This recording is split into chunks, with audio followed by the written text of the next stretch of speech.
All right, so when we look at the difference between successful marriages and failing marriages, they share the same similarities, believe it or not.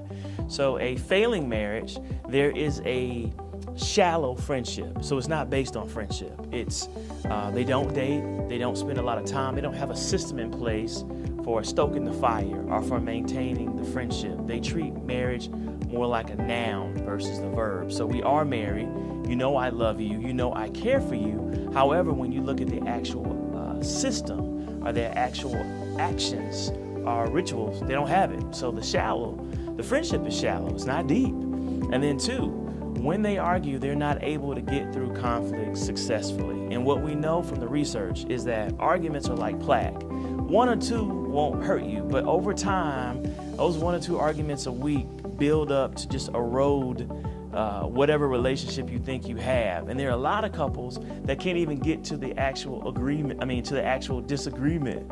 So, and if you've been married, you can appreciate this, or in a relationship, it's where you start arguing about the fact that you're getting ready to argue. So someone says, we need to talk, or hey, we need to discuss what happened last night. You'd be like, no, I don't want to even do that. I don't even want to go there, because there's so much pain and trauma from before, you can't even get to the issue. All right, so what's the flip side? What do successful married couples do? They have deep friendships. So they don't take things for granted. They have rituals. So they connect when they get home for at least 15 minutes. How was your day? They stop. The kids are paused. Work is paused. Leisure activities that don't involve the other partner is paused. So their marriage exists every day. So they check in. Two, they date on a regular basis. That could be once a week, that could be once a month, and a date is defined by whatever they say is a date. They also honor their anniversaries. They have monthly rituals for making sure that they connect. So they have a deep friendship that is systemic, if you will. It's ritualized. They don't take it for granted. They do the steps that keep a friendship solid. And guess what happens? When you have a strong friendship, it allows you to be able to work through conflict a lot easier. You don't have to raise your hand if you're watching this, but there's certain people at work you just don't like. You don't like them, so you can't get through a disagreement simply because you don't like them. And sometimes you even take the counterpoint just to disagree with them because you don't like them.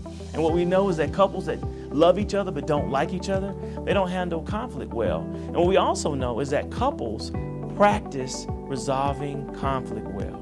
And so when you think about a championship team, okay, I'm gonna proclaim this, like the Atlanta Falcons. All right, so you think about a championship team. When they lose, they go back and they watch film and say, what did not work? Where did we fall apart? What happened? And they fix it. So the next time they have the same conflict, they're better.